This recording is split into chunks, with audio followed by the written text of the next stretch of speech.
Ngayon lamang ang damo nato ang atong pagalingon alang sa mas makahuluganon, marasigon, ng pagsaulo, niining kasaulugan sa Adang Domingo, niining katulong Domingo sa Adviento. Sa ngalan sa atong halandong Arsobispo, Most Reverend Romulo Valles, inubadahan sa pagtudlog sa atong Parish Administrator, Reverend Father Ronald Arcibias, ako si Baribong Baldosa, ipadala ang tahasan sa pagdumalang ining kasaulugan sa ikatulong Domingo sa Adviento. Kini maong kasaulugan atong ihalad hari kasalamat nato sa mga grasya sa Dios na iyang gibubo kanato sa niaging mga semana, niaging mga adlaw. Kapit na usab ang pagila sa iyang kamaayo, kanang ilatagod, kamahigugmaon, o pagila sa iyang kagamhanan. Minig kayo na usab at kining himuon o sa ulugon, kining maong kasaulugan, aging atong pahinuhon alam ni atong mga nagkantos na nagkalain-laing matang sa paratian, ilan na sa atong padayon nga pagpakibato ni ining COVID-19 pandemic. O usab atong iampo ang atong mga igsuon na nagmasakiton, sila si Lando Cecil Cortez, sila si Cora Buala, si Edwin Pacifico, si Rosalia Enriquez, banusap nila ni Ruben Senior o Nelly Teresita, ingon man ang atong halandong Arsobispo Most Reverend Romulo Valles o ang kandidato Obispo Most Reverend Fernando Capalme. Karon malindog kita ang atong uliton ang kasunang awit.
Nahisama ikaw kanamo sa tanang butang gawas sa sala. Umalik ka, Ginoong Jesus. Gihatagan mo o kahayag ang among kasing-kasing o huna-huna. Umalik ka, Ginoong Jesus. Dianihi ikaw ang pagdala kanamo sa Diyos ng mong kinabuhi. Umalik ka, Ginoong Jesus. Mga kaigsuunan, puno ang atong kasing-kasing sa kalipay. Malaunong kita mo sa ulod sa pagkatao sa atong manunubos.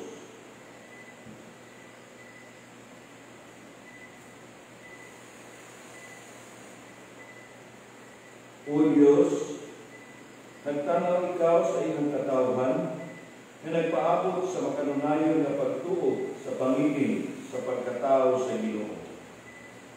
Itugot nga makadangat kami sa kalipay sa kaluwasan ug sa kanunay makasaulog kami niini uban sa dakong kadasi ug kalipay. Kini among gipangayo pinaagi sa among Ginoo Hesukristo imong anak. Labuhi ug hari uban kanimo ug sa Espiritu Santo, Dios hangtod sa kahangturan. Amen. Ato karon paminawon ang pulong sa Dios nga maghaling unta kini sa atong kasing-kasing ug maghinlo sa atong nahuna ug maandam kita sa pag-abot ni Kristo. Palihog manginto.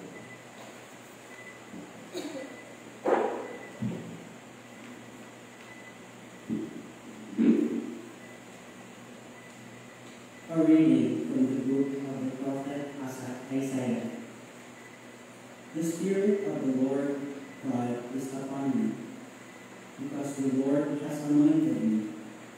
He has sent me to bring glad tidings to the poor, to heal the brokenhearted, to proclaim liberty to the captives, and release to the prisoners, to announce the year of favor from the Lord, and a day of vindication by our God. I rejoice heartily in the Lord. In my God is the joy of my soul, for he has clothed me with a robe of salvation and wrapped me in mantle of justice, like a bridegroom adorned with a diadem, like a bride bedecked with her jewels. As the earth brings forth its plants, and the garden makes its growth spring up, so will the Lord God make justice and praise spring up before all the nations. The word of the Lord. Thanks be to God. My soul rejoices in my God. My soul rejoices in my God. in my God. My soul proclaims the greatness of the Lord. My spirit rejoices in God my Savior, for he has looked upon his lowly servant. From this day all generations will call me blessed. My soul rejoices in my God. The Almighty has done great things for me, and holy is his name. He has mercy on those who fear him in every generation. My soul rejoices in my God. He has filled the hungry with good things, and the rich he has sent away empty. He has come to the help of his servant Israel, for he has remembered his promise of mercy. My soul rejoices in my God. A reading from the first letter of St. Paul to the Thessalonians. Brothers and sisters, rejoice always. Pray without ceasing. In all circumstances, give thanks. For this is the will of God for you in Christ Jesus. Do not quench the Spirit. Do not despise prophetic utterances. Test everything. Retain what is good. Refrain from every kind of evil. May the God of peace make you perfectly holy, and may you entirely, spirit, soul, and body, be preserved blameless for the coming of our Lord Jesus Christ. The one who calls you is faithful, and he will also accomplish it. The word of the Lord. Thanks be to God.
A reading from the Holy Gospel according to John. Glory to you, O Lord. A man named John was sent from God. He came for testimony to testify to the light, so that all might believe through him. He was not the light, but came to testify to the light. And this is the testimony of John. When the Jews from Jerusalem sent priests and Levites to him to ask him, "Who are you?" he admitted and did not deny it, but admitted, "I am not the Christ." So they asked him, "What are you then? Are you Elijah?" And he said, "I am not." "Are you the prophet?" He answered, "No." So they said to him, "Who are you? So we can give an answer to those who sent us. What do you say about yourself?" He said, "I am the voice of one crying out in the desert, 'Make straight the way of the Lord,' as Isaiah the prophet said." Some Pharisees were also sent. They asked him, "Why then do you baptize, if you are not the Christ, or Elijah, or the prophet?" John answered them, "I baptize with water, but there is one among you whom you do not recognize, the one who is coming after me, whose sandals strap I am not even worthy to untie." This happened in Bethany across the Jordan, where John was baptizing.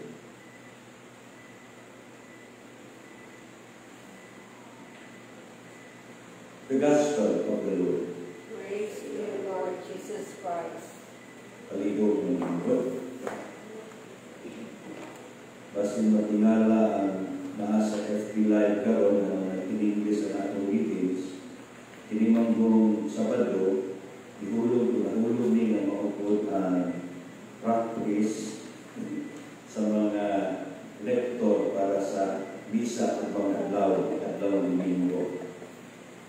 Bisan tuod sa ulong nato ang katulong Domingo sa kasalugan sa pulo, panugma sa ulong yako nato ang katulong Domingo sa Advento diyan na sa Santos ni Misa.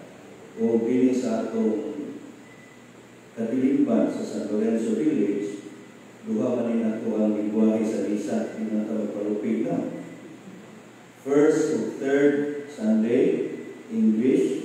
So mao ang kasaulugan the previous day, Saturday, Bisaya Day, Cebuano.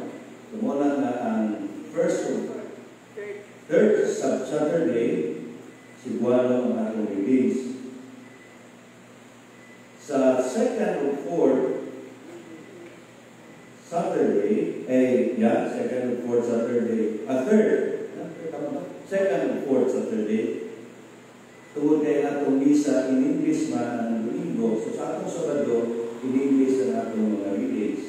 Pero kay sa ulugan sa pulong man ang atong rito, binisaya. So, really saksak sinagod. Anyway, hindi man importante kung saan lingwahe ang atong gamito, ang importante na magkasinabot ka o ang mensahe sa Ginoo moabot sa kagsakagsa kanato.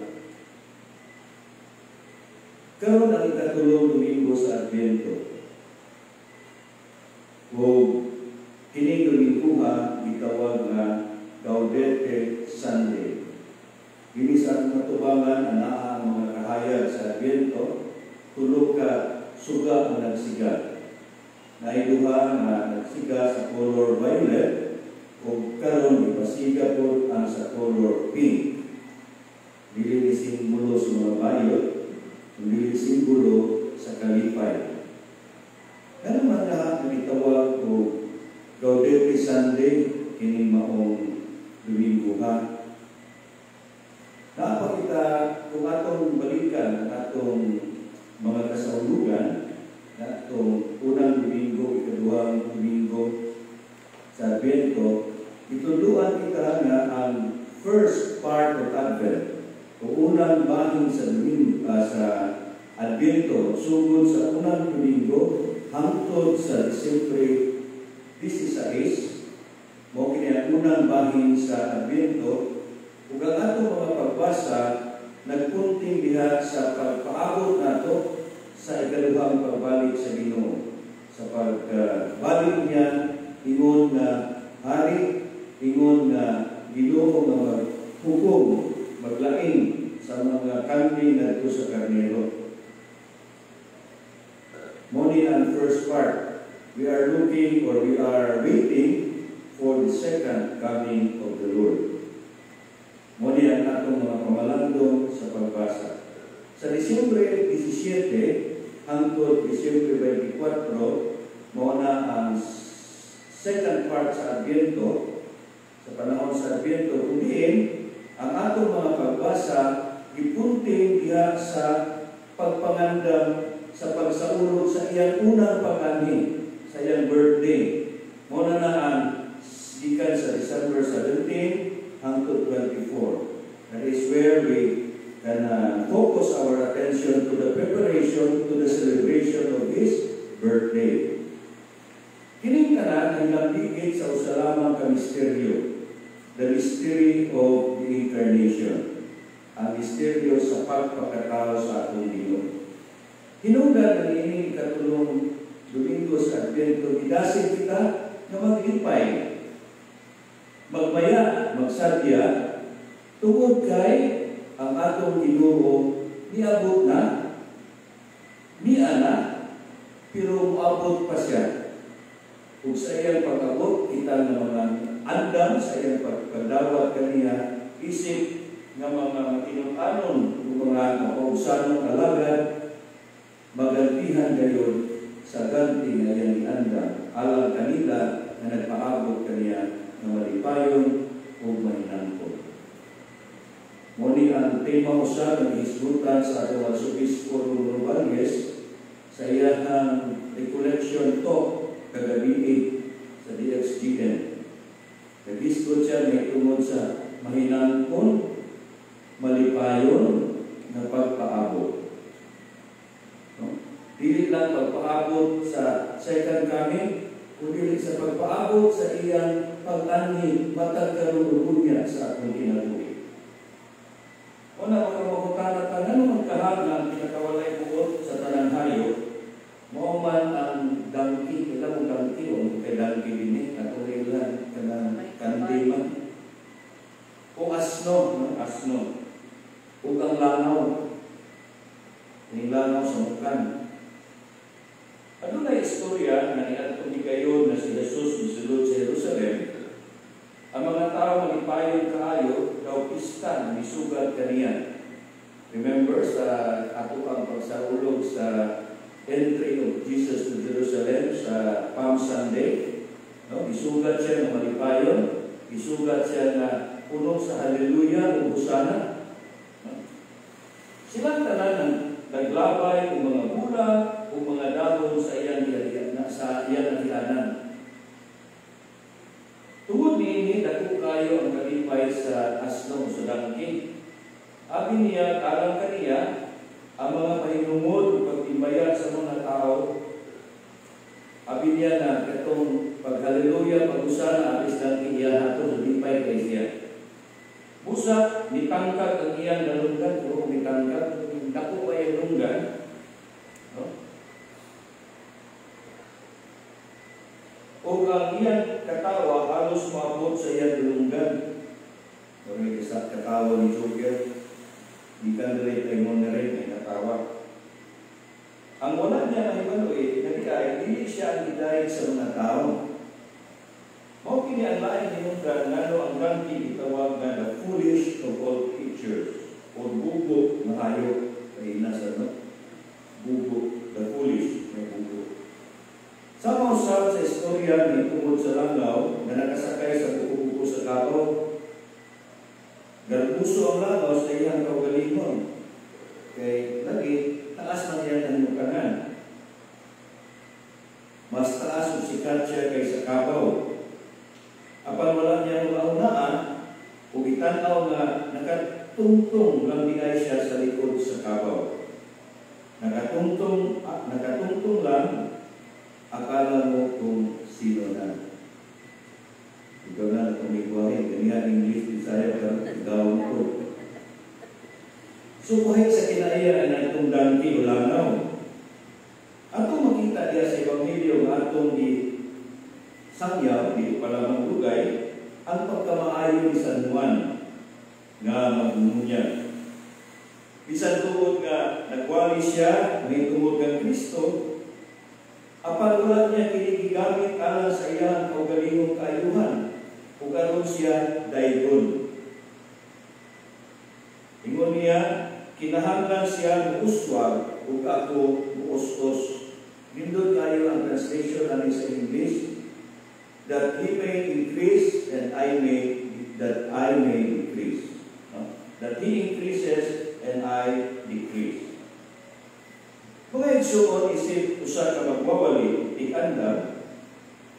Yang itudlo si Kristo kanato. He was not pointing to himself. John was pointing not to himself in his preaching, but was pointing to Christ who is to come. Diyan sa Ebanghelyo ni San Juan, Kapitulo 1, versikulo 29, siya nag-ingon, tanawa ang kordero sa Diyos, siya nagawagtang sa sala sa kalibutan. Kumananadumo. Gibuhat ni Juan ang makinunanon o mapausanong pagwali aron ang mga tao maandan sa pag-abot sa atong Ginoo nga mao ang kahayag sa kalibutan. Apan dili natin kalimot nga atong pagkalakad usahay na isama kita sa dangki o langaw na nagtuo nga kita na mas maayo kaysa uban. That may be the feeling of church leaders, lay or otherwise. No? Kung pagbati, kita na ang sikat, kita na ang nasa pedestal, pero wala na ito itanaw na ang atong pagtindog sa tubangan o atong pagwali sa maayong balita, dili din atong maayong balita. And we are only pointers to the Lord. Yung nato magalintan na isip mga tao, mga magwawali o mga alagad ang atong tumumaw ang pagtudlo ng Kristo, hindi ang pagtudlo sa atong kaugalingon. Mga igsuon, ang Diyos kanunay na painumdum ka nato sa usa ka mapinutanon o mapausanong pag-alagad. Ihulagway kini diha sa palangina ni Kristo. Sa matagal daw sa atong kinabuhi, ang atong pag-alagad kanunay unta kini magsukan o founded sa gugma o kabubuton sa amahan. Tinuod na lalim ang walagad kung mamahimong magsasangyaw sa pulong sa Diyos. Tungod kay kanunay natong mahimamat ang mga pagsulay, pagbiay-biay, paglipat, murabi ka naglakaw, may ulot. Apan mao kini ang tawag kanato sa Dios kung malagad kita sa usa-usa isip sumusunod sa iyang anak. This is our very mission, our very responsibility ingon ng mga dinunyagan as baptized Christians. Sama sa anak, sa tao na wala mo niya aron nalagaran, kundi sa pag-alagad, paghatag sa iyang tinabuhi aron pagluwas sa daghang tao. Mabasa nato na sa Ebanghelyo ni San Mateo, Kapitulo 20, versikulo 28. Hinaot ta na maging natong kadasig sa atong pagpadayon sa pag-andam sa atong kaugalingon sa pag-abot sa Ginoo. Nga diha sa matinutanon o mapausanong malipayong pag-alagad, kita makasinati sa presensya sa Diyos kung mag-ambit nato ngadto sa uban ang kahiusahan sa gugma o kalinaw. Ilabi na ining panahon na antos o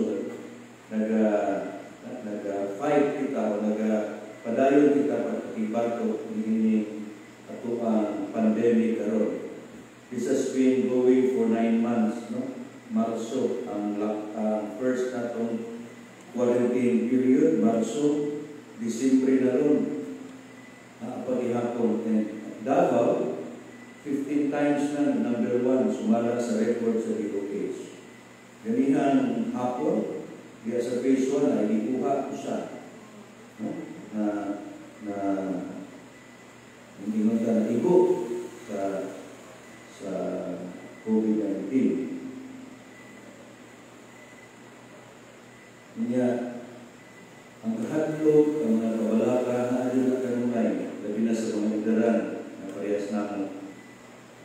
Ng mga 65, 60, 65, 70, 80. Hadlok igawas, pero sa'yo kay mahimo, kay mo magyunin ang kay mga katundanan na buhato at hanggang gawas sa balay.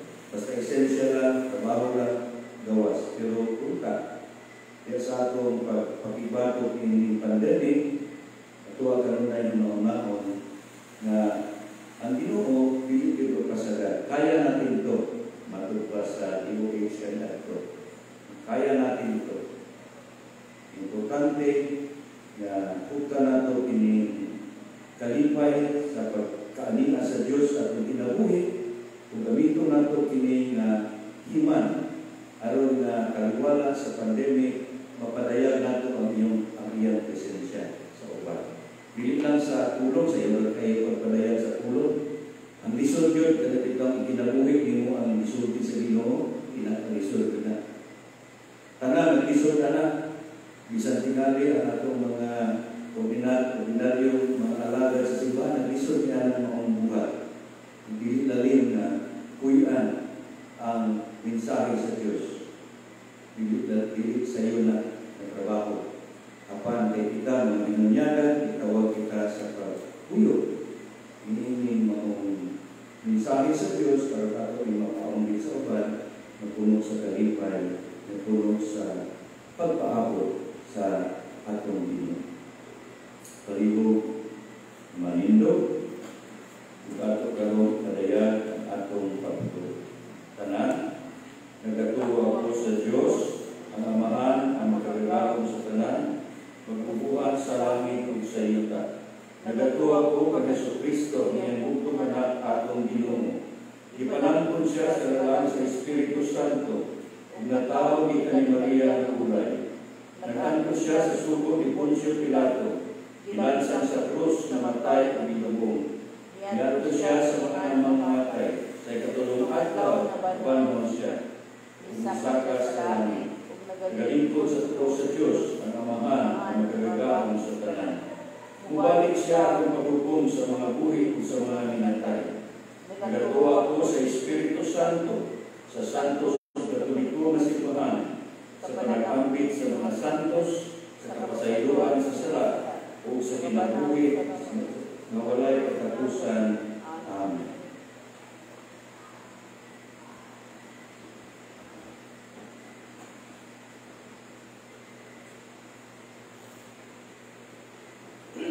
Mga igsuon, mapadayon natin ang damon ng atong kaugalingon sa pagabot sa matuod ng kahayag ng sanyaw ni Juan. Mudamot kita kaniya sa kananatong panginahanglan. Sa magkagpag-ampo, kita moingon, Ginoo, dungga kami imong katawan. Ginoo, dungga kami imong katawan.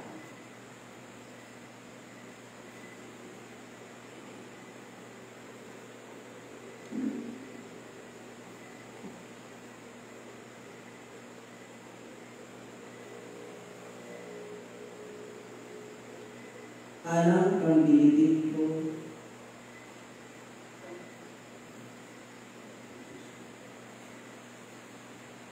alang kang Francisco, atong Santo Papa, sa tanang mga obispo, kaparian sa pinagtibok ang simbahan, na sila magkanunayon sa ilang misyon, sa pagmantala sa matuod na kahayag ng mga si Kristo, magangko kita.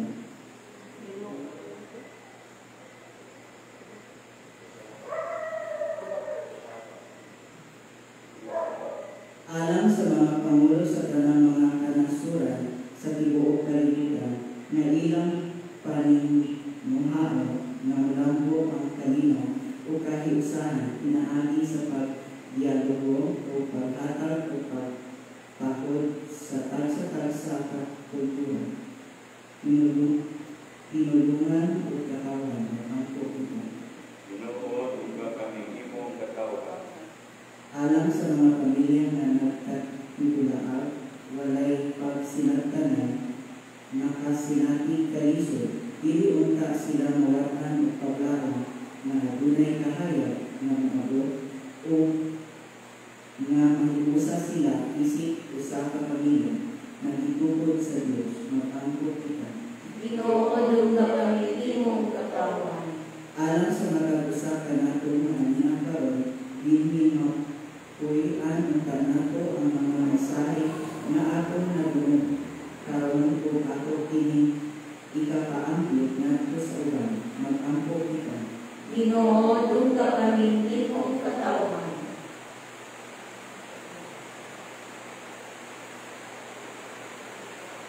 Lamigong amahan, tinugdan sa kang grasya o kaayuhan, duga ang among mga kakampo, ulimuha kami ng ngayon sa pagdawat sa iyong anak, na mo ay among kahayag, kini among lauman na dawat, tinagin Kristo, among Ginoo. Amen.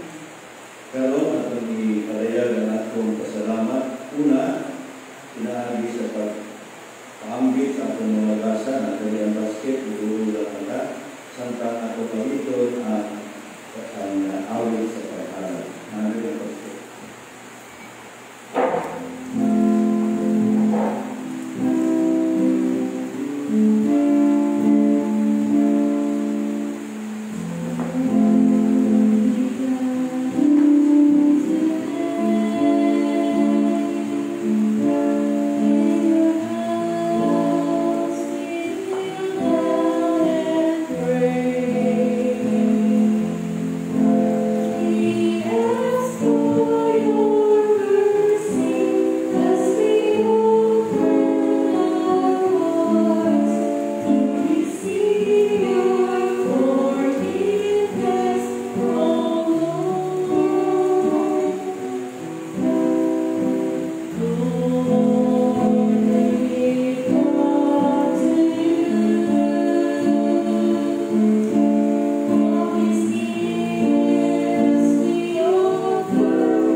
Pagilog, dumindog, manato ikahalad na atong mga kasa, ang pasalamat nato sa kaayo sa Diyos.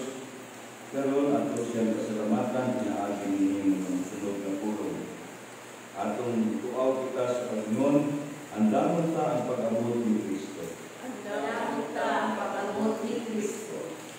Diyos na magginatagon, sa dihang si Kristo, imong anak, inaniuban ka na mo. Ipakita niya kanamo na ikaw, Diyos na maluluyon, kinsa miyamumas sa mga masakiton sa mga hinahanglan. Nagasanyaw siya sa mayong balita nato sa mga kapos. Ipakaon niya ang inibuan ng igutom dito sa kaminawan o ibanduan kita niya sa pagbisita sa mga binilanggo. O pagbisti sa mga walay sapot o pag-amuma sa mga masakiton. Aron maandal kita sa pag-abot ni Kristo, gidasi mo kami na manimo mong ginatago at maluluyon. Busa kita mo ingon, andamon ta ang pag-abot ni Kristo. Diyos na maghihatagon, imon na nagkatigong kami alang sa pagpagandang sa Pasko sa pagkatao sa imong anak. Iabihan mo ang among mga mata sa panginahanglan sa uban, o ihalin mo ang among mga kasing-kasing sa pagbuhat subay sa lugma. Andamon ta ang pag-abot ni Kristo. Iniusa kami nagkatigong imong na imong katawan alang sa pagdawat ng Kristo, ang pan sa kinabuhi, ang buhat ng tanamo katungkan sa kinabuhi sa walay pulos, kapag kahawa o kasakit lamang. Aron maandam kita sa pag-abot ni Kristo, idasi mo kami nga mamahimong mangyatagon o manuluyon. Busa magtuaw kita. Andam ka ang kapag ni Kristo. Uban sa among obispo, Romulo, sa among Parish Administrator, Ronald, o sa tibok simbahan, nagapasalamat ug nagagay kami kanimo, Diyos among Amahan, pinaagi sa imong anak, among Ginoong Jesucristo, nga nagapuyog kagari diha sa kayusan, sa Espiritu Santo, Diyos, hangtod sa kahangturan. Amen.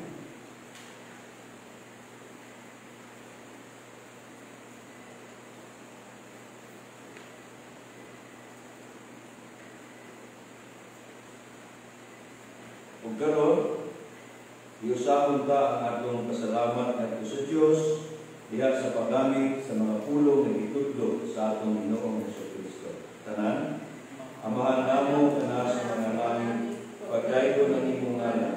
Umabot ka namo ang imong giharian. Matuman ang imong pagbuot dinhi sa yuta na ingon sa langit. Ang kalanon namo sa matag adlaw, ihatag ka namo karong adlaw. Ayaw itugot mahulog kami sa mga panulay, inunua, luwasa kami sa dautan. Amen.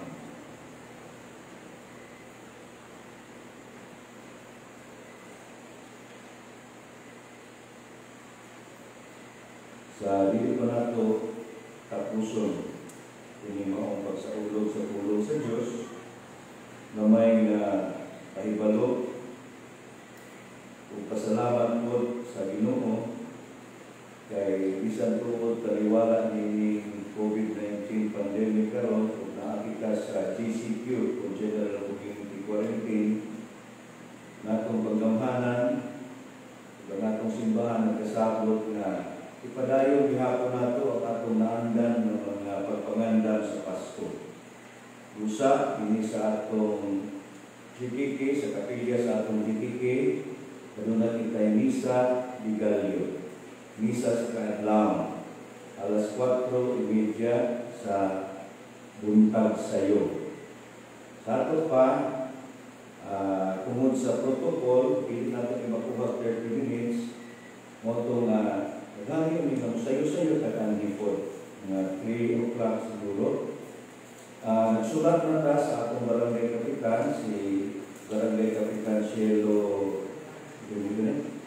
Cañares, na tugutan ang mga musimba ng gawas niya ng panahon na alas 3. Naghangi ko tag security na unta ang kapadala siya ng mga paano din ng secure sa mga tao.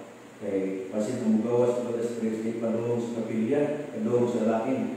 Mo nang klaruho nato nga ang ipangayo nato nga murag dili man siya exception dili pagtugod lang na alas 3 maka nahinay nato ang hipon sa kapilya tungod sa mga protokol na moabot sa kapilya kung alas 4:30 makasugod gyud ka sa atong misa. Okay? So muna ang maayong balita. Wala tayo dapat balita, uros lang yung maayo. Okay? So, salamat kayo sa kanato na nakahiusa karong nagtiuna din sa kapilya, aron pa sa ulog sa pulong sa Diyos. Salamat sa tanan iguyo kanamo sa FB Live o ang tanaw na tutunya sa among delay ng padayan o paggawas ani ang kasaulugan karon. Nautunta na ang Diyos sa kanunay, samtang nagpaabot kita sa pagkatao sa atong Ginoo, magpadayon kita sa pag-ampo, pagbuhat maayo, aron makaplagan kita niya ng takos na nagpaabot kaniya.